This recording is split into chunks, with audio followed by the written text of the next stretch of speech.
नमस्कार, ये आकाशवाणी शिमला है। अब आप राजकुमारी चंदेल से प्रादेशिक समाचार सुनिए। आज के मुख्य समाचार।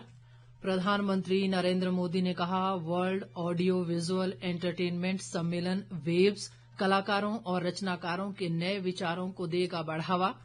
मुख्यमंत्री सुखविंदर सिंह सुक्खू ने अटल सुपर स्पेशलिटी अस्पताल चमियाना में आईपीडी सेवाओं का किया शुभारंभ।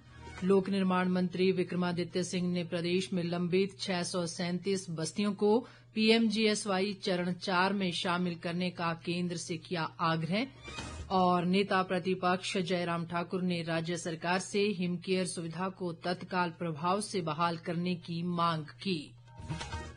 अब समाचार विस्तार से। प्रधानमंत्री नरेंद्र मोदी ने आज मुंबई के जियो वर्ल्ड कन्वेंशन सेंटर में पहले वर्ल्ड ऑडियो विजुअल एंटरटेनमेंट सम्मेलन वेव्स का उद्घाटन किया।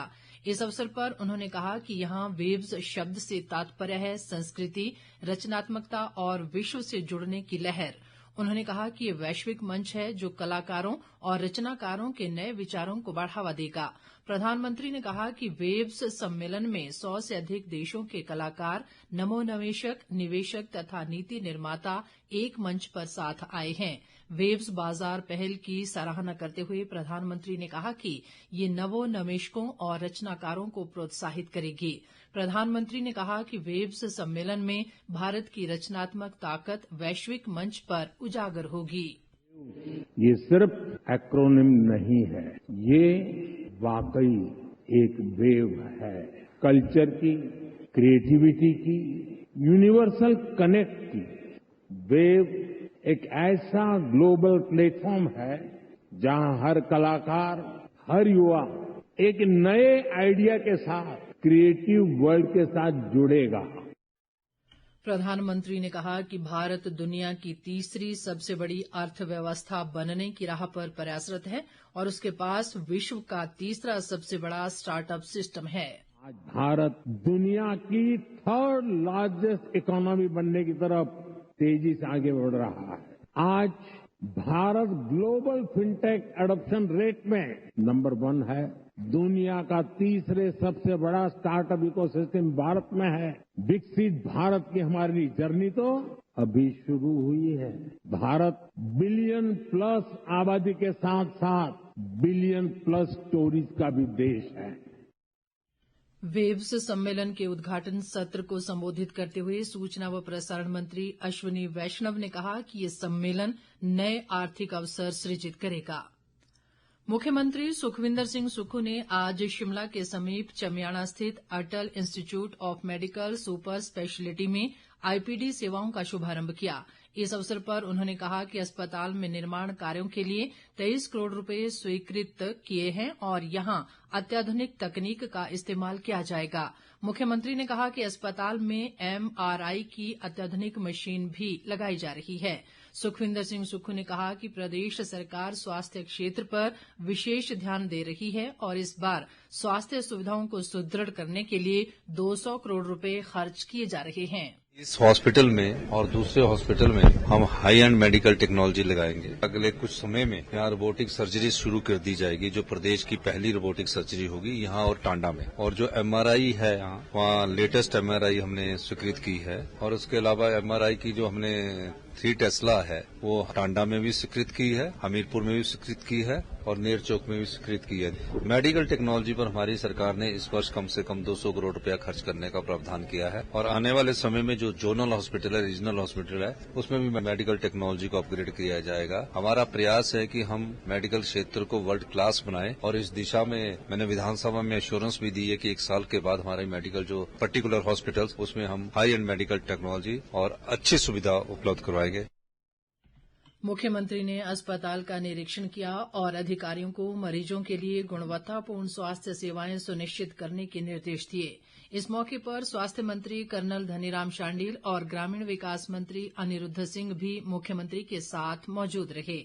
गौरतलब है कि आईजीएमसी शिमला में मरीजों की बढ़ती संख्या और बेहतर स्वास्थ्य सुविधाएं प्रदान करने के लिए गैस्ट्रोएंट्रोलॉजी, न्यूरोलॉजी व प्लास्टिक सर्जरी सहित कई अन्य विभागों को सुपर स्पेशलिटी अस्पताल चमियाना में स्थानांतरित किया गया है।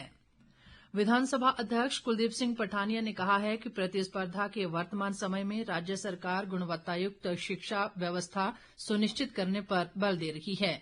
वे आज चंबा जिला के भटियात विधानसभा क्षेत्र के पंजाब राज्य के सीमावर्ती इलाके की तारागढ़ पंचायत में नव स्तरोन्नत राजकीय उच्च विद्यालय समतर के लोकार्पण अवसर पर बोल रहे थे। कुलदीप सिंह पठानिया ने कहा कि सीमावर्ती क्षेत्र में सड़क नेटवर्क के विस्तार को लेकर आवश्यक कदम उठाए जा रहे हैं। उन्होंने कहा कि ककीरा कटलू संपर्क मार्ग के उन्नयन कार्यों पर लगभग 6 करोड़ की राशि खर्च की जा रही है। ताजा समाचारों के लिए आप हमारे Facebook page All India Radio news Shimla, X handle @AIR News_ Shimla और YouTube channel AIR Shimla news पर लॉग इन कर सकते हैं। ये समाचार आकाशवाणी शिमला से प्रसारित किए जा रहे हैं। लोक निर्माण मंत्री विक्रमादित्य सिंह ने केंद्रीय ग्रामीण विकास राज्य मंत्री कमलेश पासवान से PMGSY 4 में शामिल करने के लिए प्रदेश में सत्यापन के दृष्टिगत लंबित 637 बस्तियों को जल्द मंजूरी देने का आग्रह किया है। उन्होंने आज नई दिल्ली में केंद्रीय राज्य मंत्री से भेंट के दौरान कहा कि हिमाचल प्रदेश में 57% सड़कें PMGSY के तहत निर्मित की गई हैं और इन सड़कों के रखरखाव पर प्रति वर्ष 250 करोड़ रुपए खर्च किए जा रहे हैं। इसके बावजूद राज्य की कठिन भौगोलिक परिस्थितियों के दृष्टिगत अधिक धन की आवश्यकता है। विक्रमादित्य सिंह ने सड़कों के रखरखाव के लिए वर्तमान वित्तीय वर्ष के लिए अतिरिक्त धन राशि उपलब्ध करवाने की भी मांग की।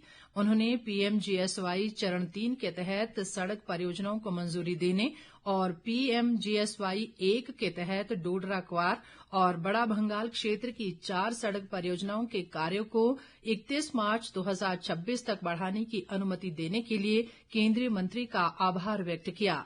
कमलेश पासवान ने राज्य को हर संभव सहायता का आश्वासन दिया। राजस्व व जनजातीय विकास मंत्री जगत सिंह नेगी ने कहा है कि वर्तमान राज्य सरकार श्रमिकों व मजदूरों के कल्याण के लिए प्रतिबद्ध है और मजदूरों के उत्थान के लिए लगातार कार्य कर रही है। वे आज किन्नौर जिला के रिकांगपिओ में विश्व श्रमिक दिवस पर आयोजित जिला स्तरीय कार्यक्रम को संबोधित कर रहे थे। जगत सिंह नेगी ने कहा कि जिले में समय समय पर कामगारों व श्रमिकों के लिए स्वास्थ्य व जागरूकता शिविर आयोजित किए जाते हैं ताकि उनका स्वास्थ्य बेहतर रह सके। पूर्व केंद्रीय मंत्री व सांसद अनुराग सिंह ठाकुर ने केंद्र की मोदी सरकार के जाति जनगणना के निर्णय का स्वागत करते हुए इसे सामाजिक न्याय की दिशा में एक अभूतपूर्व कदम बताया है। एक बयान में उन्होंने कहा कि सरकार ने आगामी जनगणना में जाति जनगणना को शामिल कर सर्व समाज के कल्याण के प्रति मजबूत प्रतिबद्धता का संदेश दिया है। अनुराग ठाकुर ने कहा कि कांग्रेस सहित कई विपक्षी दलों ने सत्ता में रहते हुए जातिगत जनगणना को रोका और वोट बैंक की राजनीति करते रहे। उन्होंने कहा कि 2686 जातियों को इस जनगणना का फायदा होगा। सांसद सुरेश कश्यप ने भी जाति जनगणना के निर्णय का स्वागत करते हुए कहा है कि जाति जनगणना पारदर्शी तरीके से समाज के व्यापक हित के लिए की जाएगी। शिमला में पत्रकारों से बातचीत में उन्होंने कहा कि देश में जातिगत जनगणना सामाजिक न्याय के लिए सबका साथ, सबका विकास व सबका प्रयास के मंत्र पर चलते हुए समाज के सभी वर्गों के कल्याण के लिए की जाएगी। पूर्व मुख्यमंत्री व नेता प्रतिपक्ष जयराम ठाकुर ने राज्य सरकार से हिमकेयर सुविधा को तत्काल प्रभाव से बहाल करने की मांग की है ताकि हिमकेयर से लोगों को इलाज की सुविधा मिलती रहे। शिमला से जारी एक बयान में उन्होंने कहा कि अस्पतालों में इलाज के लिए आ रहे लोग भारी भरकम बिल न दे पाने के कारण बिना इलाज या आधे अधूरे इलाज के साथ वापस जा रहे हैं। जयराम ठाकुर ने कहा कि गंभीर बीमारियों से जूझ रहे लोगों के इलाज में हिमकेयर कार्ड काम नहीं कर रहा है और लोग इलाज करवाने के लिए कर्ज लेने को मजबूर हो रहे हैं। नेता प्रतिपक्ष ने कहा कि सरकार हर दिन कोई न कोई शुल्क लगा रही है और सुख की सरकार शुल्क की सरकार बन गई है। उन्होंने कहा कि प्रदेश सरकार के जन विरोधी निर्णयों के खिलाफ समाज का हर वर्ग सड़क पर है। पश्चिमी विक्षोभ की सक्रियता के चलते प्रदेश में आज मौसम ने करवट ली है और राजधानी शिमला सहित राज्य के कई स्थानों पर गरज के साथ वर्षा हुई है। वर्षा से तापमान में गिरावट दर्ज की गई है जिससे लोगों को गर्मी से कुछ राहत मिली है। मौसम विज्ञान केंद्र शिमला के वैज्ञानिक संदीप शर्मा ने बताया कि आगामी 6 मई तक प्रदेश के कुछ क्षेत्रों में अंधड़ चलने और बिजली गिरने का येलो अलर्ट जारी किया गया है। ये जो वेदर एक्टिविटी है जो हमारे स्पेशली जो मध्यवर्ती डिस्ट्रिक्ट है जिसमें डिस्ट्रिक्ट कांगड़ा, कुल्लू, मंडी, शिमला, सिरमौर है, यहाँ थंडरस्टॉर्म लाइटनिंग के साथ कुछ एक क्षेत्रों में मध्यम से हल्की बारिश हो सकती है। 2 मई से प्रदेश में एक वेस्टर्न डिस्टर्बेंस अप्रोच करेगा और इसके चलते जो हमारे प्लेन के क्षेत्र है, बिलासपुर, हमीरपुर है, तो यहाँ पे 2 मई से लेके 5 मई तक संभावना ये है कि जो हमारे मैदानी क्षेत्र है और जो मध्यवर्ती डिस्ट्रिक्ट यहाँ पे हल्की से मध्यम बारिश हो सकती है। और साथ में देखिए 1 मई से लेके 5 मई तक थंडरस्टॉर्म लाइटनिंग का अलर्ट जारी किया हुआ है। साथ में तेज हवाएं चल सकती है कुछ क्षेत्रों में। कुल्लू जिला की मनाड़ा नदी में कल देर शाम को युवक नदी में डूब गए। नदी पर बने लकड़ी के पुल को पार करते समय दोनों युवक पानी के तेज बहाव में बह गए, जिनमें से एक का शव बरामद कर लिया गया है, जबकि दूसरा युवक अभी भी लापता है। लापता युवक की तलाश के लिए स्थानीय प्रशासन, पुलिस, होमगार्ड और फायर ब्रिगेड सहित स्थानीय लोगों द्वारा तलाशी अभियान चलाया जा रहा है।